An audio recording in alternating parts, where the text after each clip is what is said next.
आज भारत के महान पुरुष, लौह पुरुष तथा भारत के बिस्मार्क कहे जाने वाले सरदार वल्लभ भाई पटेल का जन्मदिन है।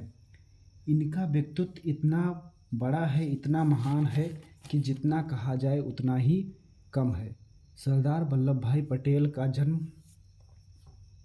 31 अक्टूबर 1875 ईस्वी में गुजरात के नाडियाड में हुआ था। इनके पिता का नाम जेवर भाई पटेल था और माता का नाम लाडवा देवी था। इनके पिता एक मध्यम वर्ग के किसान थे। ये प्रारंभ से ही पढ़ने में बहुत तेज थे, लेकिन आर्थिक स्थिति कमज़ोर होने के कारण कभी कभी ये अपने दोस्तों से किताब मांगकर पढ़ा करते थे। पटेल जी भारत से पढ़ाई पूरी करने के बाद सन 1910 ईस्वी में ये पढ़ाई के लिए, वकालत की पढ़ाई के लिए इंग्लैंड गए और इंग्लैंड से 1913 ईस्वी में ये वकील बनकर वापस आए। भारत में पटेल जी एक ईमानदार तथा अच्छे वकील बने। इन्होंने अपने जीवन में कभी कोई मुकदमा नहीं हारा।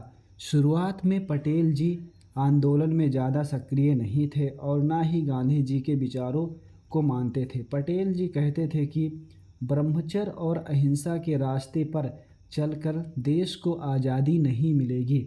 लेकिन 1917 में जब चंपारण सत्याग्रह हुआ तो ये गांधी जी से बहुत ही प्रभावित हुए और गांधी जी के साथ मिलकर काम करने लगे। 1920 में जब गांधी जी ने असहयोग आंदोलन की शुरुआत की तो पटेल जी ने अपनी कोट तथा अंग्रेजी पोशाक निकाल कर रख दिया, उसमें आग लगा दी और स्वदेशी कपड़े, धोती कुर्ता तथा कुर्ता पैजामा पहनने लगे।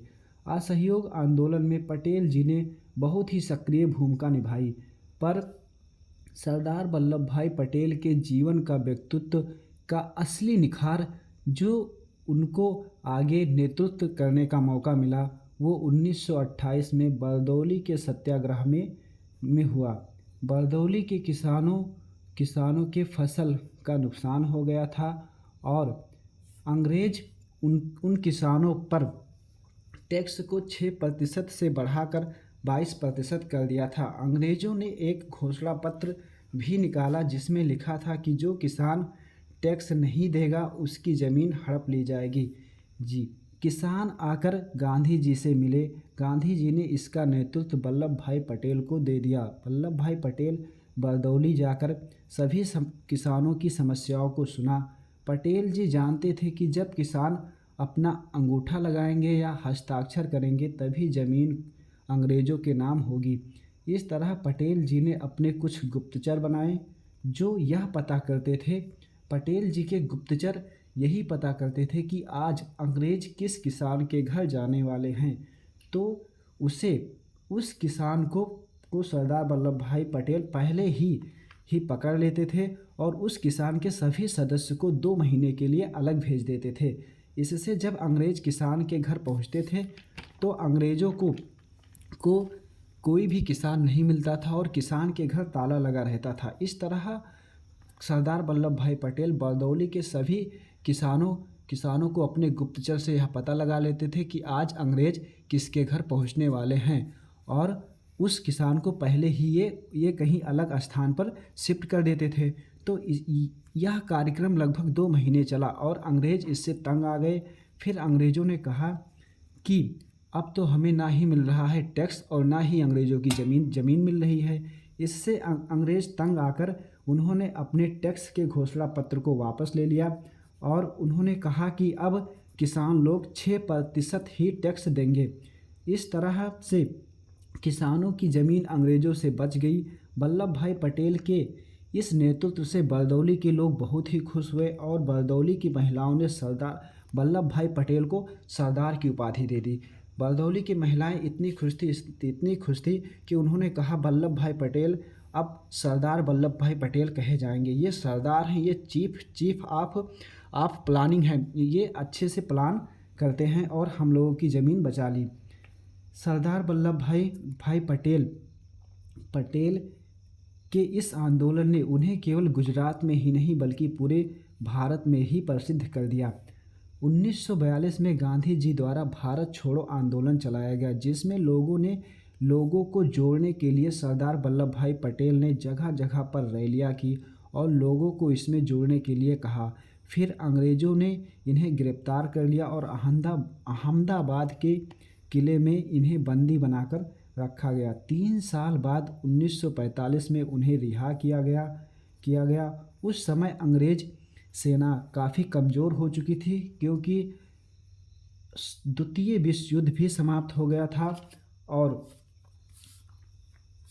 सुभाष चंद्र बोस तथा चंद्रशेखर आज़ाद ने जो लड़ाइयाँ लड़ी थी, इससे अंग्रेज़ सेना बहुत ही कमज़ोर हो चुकी थी। अंग्रेज़ों ने 15 अगस्त 1947 को भारत को स्वतंत्र करने का फैसला किया, लेकिन भारत को 2 भागों में बांट दिया, पाकिस्तान और भारत में बांटा गया।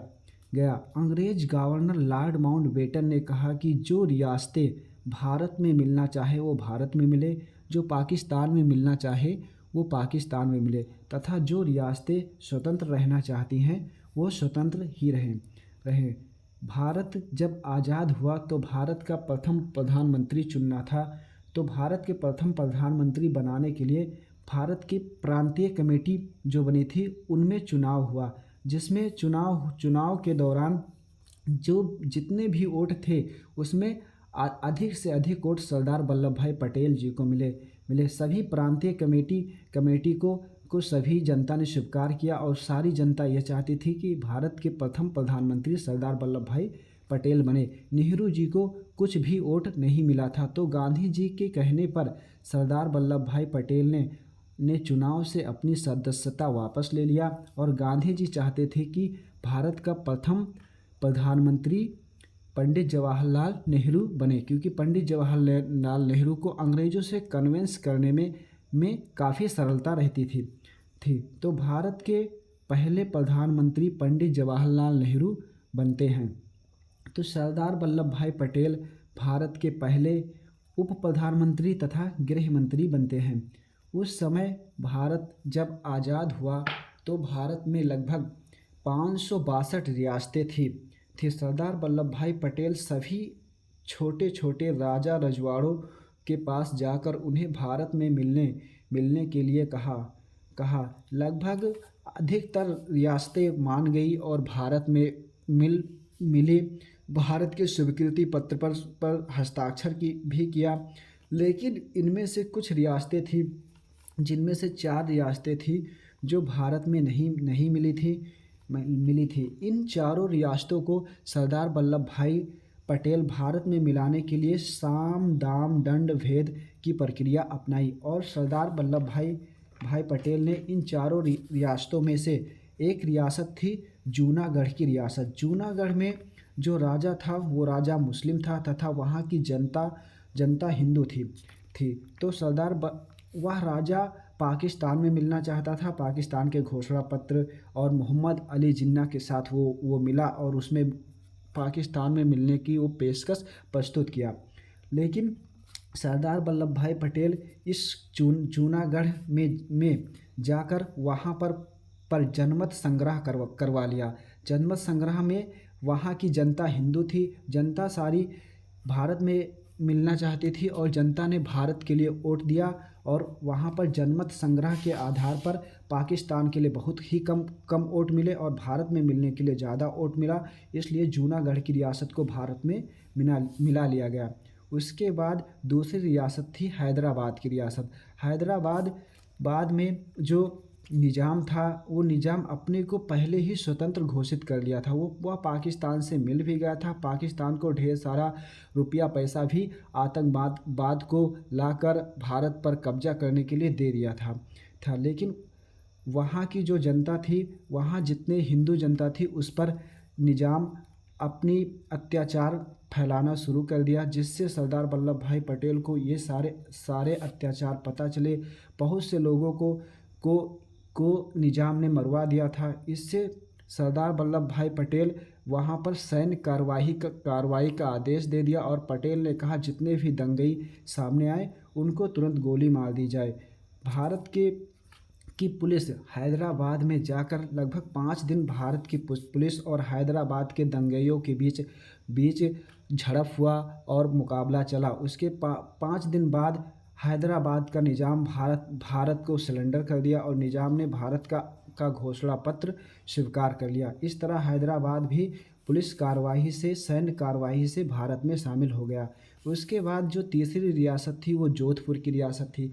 जोधपुर का राजा पाकिस्तान में मिलना चाहता था। मोहम्मद अली जिन्ना ने उसे सैनिक तथा लाहौर आने में लाहौर की पूरी हवाई सेना उन्हें प्रदान करने का लालच दे दिया, जिससे जोधपुर का राजा जिन्ना के साथ मिलने लगा था। तो सरदार वल्लभ भाई पटेल ने जोधपुर के राजा को दिल्ली में बुलाया। दिल्ली में बुलाकर उनसे बात किया, उन्हें अच्छे तरीके से समझाया, जिससे जोधपुर का राजा भी मान गया और जोधपुर की रियासत भी भारत में मिल गई। फिर एक जो चौथी रियासत थी वो जम्मू कश्मीर की रियासत थी। जम्मू कश्मीर का उस समय जो राजा था वो राजा हरी सिंह था और वहाँ की अधिकतर जनता मुसलमान थी। राजा हरी सिंह चाहते थे कि हमारा जो राज्य है जम्मू कश्मीर ये स्वतंत्र रहे। वो कहते थे कि हम इसे स्विट्ज़रलैंड बनाएंगे, हमारा राज्य बहुत ही अच्छा है, हम भारत में या पाकिस्तान में नहीं मिलेंगे। तभी पाकिस्तान अफ़गानिस्तान की कुछ सेना लेकर और आतंकवादियों का पूरा ग्रुप बनाकर जम्मू कश्मीर पर आक्रमण कर देता है। जब जम्मू कश्मीर पर आक्रमण कर देता है तो राजा हरी सिंह की सेना इसमें मारी जाती है, इनका सेनापति भी मारा जाता है। फिर राजा हरी सिंह आते हैं और फिर सरदार वल्लभ भाई पटेल राजा हरी सिंह के पास भारत का घोषणा पत्र भेजते हैं और कहते हैं भारत के घोषणा पत्र पर आप सिग्नेचर कर दीजिए और उसके बाद भारत की सेना आपकी मदद करेगी। तो फिर राजा हरी सिंह भारत के विलय पत्र पर सिग्नेचर कर देते हैं और उसके बाद भारत में जम्मू कश्मीर मिल जाता है और फिर भारत उसे सैन्य कार्यवाही करता है, जिससे जो पाकिस्तान और अफ़गानिस्तान के अलगाववादी और आतंकवादी रहते हैं उन्हें जम्मू कश्मीर से मारकर भगाया जाता है। इस तरह से सरदार वल्लभ भाई पटेल लगभग पूरे भारत को एक करने में काफ़ी भूमिका निभाई। इसलिए सरदार वल्लभ भाई पटेल को भारत का बिस्मार्क कहा जाता है। जिस प्रकार से जर्मनी का एकीकरण बिस्मार्क ने किया था, उसी प्रकार से आज जो हम कन्याकुमारी से भारत को जम्मू कश्मीर से कन्याकुमारी तक, इधर त्रिपुरा से गुजरात तक जो देखते हैं, ये पूरा भारत को एक करने में अहम भूमिका सरदार वल्लभ भाई पटेल ने निभाया था। सरदार वल्लभ भाई पटेल ने लक्षद्वीप में भी भारत की सेना को भेजकर वहाँ पर भारत का झंडा लहराया था। जबकि लक्षद्वीप को पाने के लिए पाकिस्तान ने आधा घंटा की चूक कर दी थी। आधा घंटा बाद जब पाकिस्तान की सेना लक्षद्वीप के पास पहुंची तो देखी वहां भारत का तिरंगा लहरा रहा था। फिर भी इस महान सपूत भारत के महान वीर लौह पुरुष का स्वर्गवास 15 दिसंबर 1950 में मुंबई के बिरला हाउस में हुआ। सरदार वल्लभ भाई पटेल के लिए चंद लाइनें हैं। तेजस्वी मान अपना खोजते नहीं है, अपनी पैरवी बतलाकर पाते हैं जग में सम्मान, प्रचंड कर्म दिखलाकर।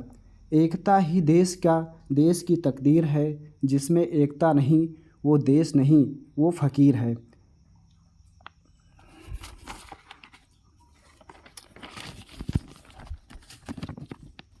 सरदार वल्लभ भाई पटेल के लिए भारत की सभी